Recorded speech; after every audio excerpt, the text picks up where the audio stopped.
Hi everyone, my name is Sister Cherubimiris, and today I will be discussing my topic, which is phenomenology. I chose phenomenology because of what it studies, and in my own words, it studies the human experience, which is why I named the site A Philosophy of Experience. And from everything that I'm going to discuss, it's been considered one of the greatest contributions to epistemology, actually from the contemporary philosophies movement.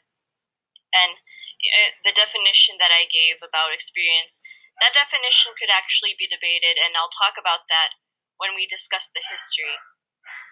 So if you saw the first part of my presentation, it's the video, What is Phenomenology? If you haven't, I'd like to invite you to first look at that video and then watch this. This is the second part of my presentation. So I'll go to the first slide here, where we talk about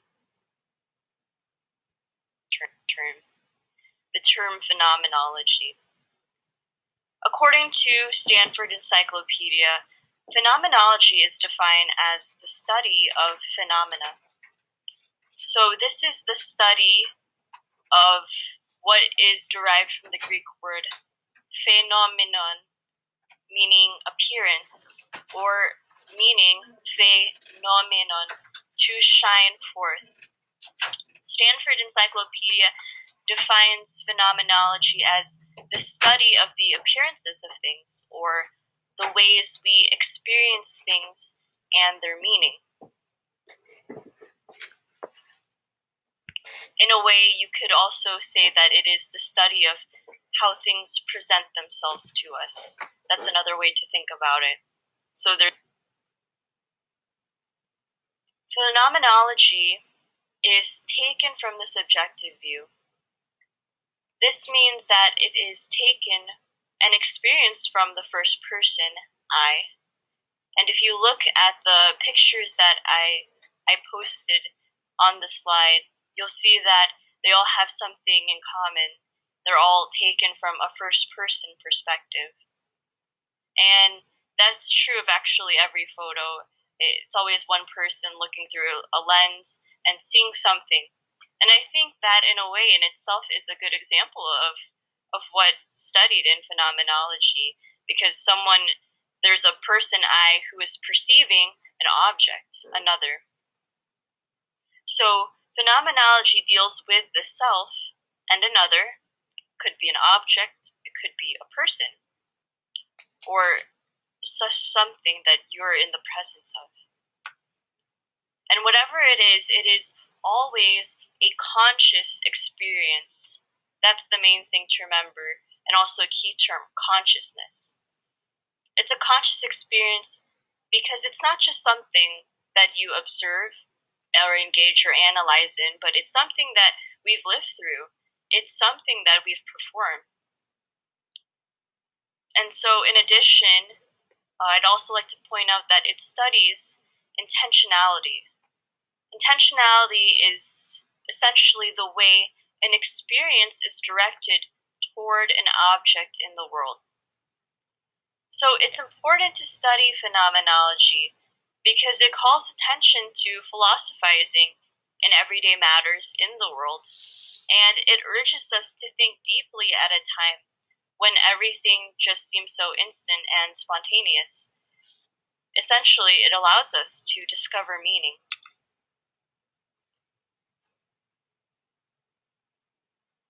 Phenomenology and looking at reality. I chose a quote here by Monsignor Robert Sokolowski, a professor of philosophy at the Catholic University of America. So he wrote a book called Introduction to Phenomenology, and I'd like to share this quote with you. I thought it was very striking and helps us get a sense of what this philosophy is. He says that phenomenology attempts to restore the sense of philosophy one finds in Plato.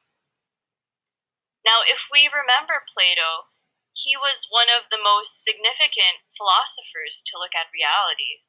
And he could be argued to be one of the most famous. He would look at the material world, and from that, Plato would visualize the immaterial.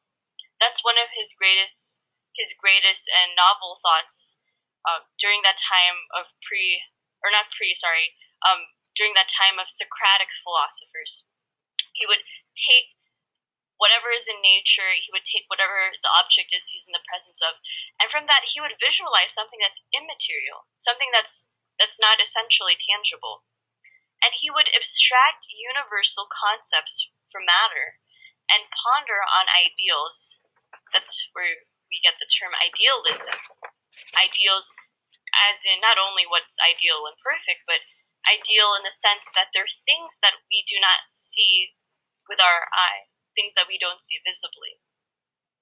So Plato would go beyond what is seen by the human eye, and he would philosophize about the invisible.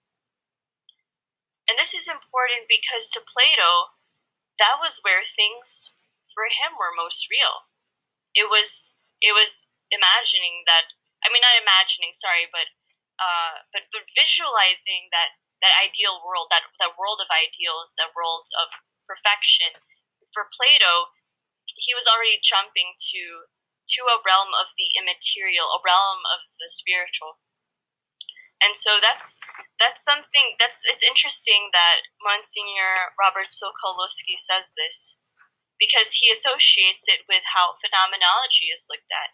We have something in the material, and at the same time, when it's directed towards an object, we analyze something that is immaterial. We are going beyond, and we are analyzing universal concepts, meaning from the matter, meaning from the experience.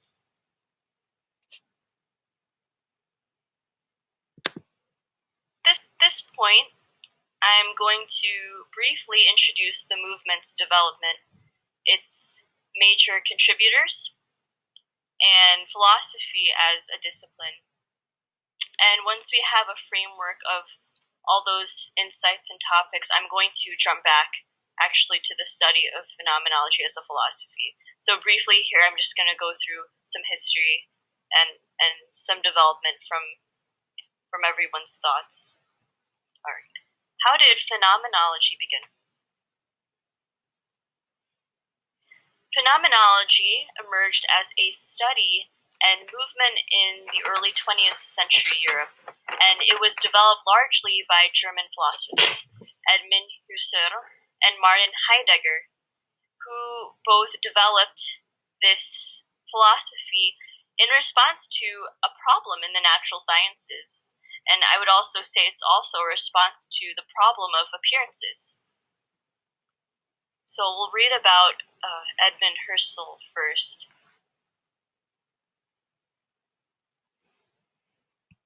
Husserl is known as the father of the movement. He is greatly known for his exceptional work on intentionality. That's a word that we want to focus on in this discussion, and mainly because it's central to phenomenology. So Husserl argued against naturalism and psychologism because he believed that the study of consciousness was different from the study of nature. And that's different from what the philosophers before him had thought.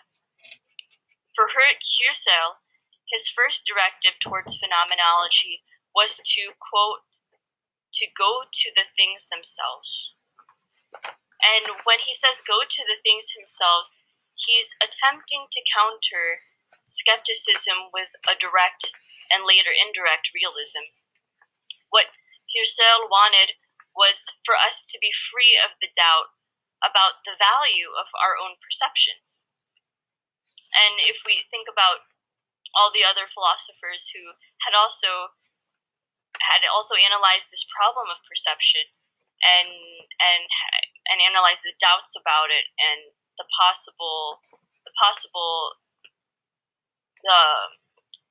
how do you say this? They wanted to analyze the possible misconceptions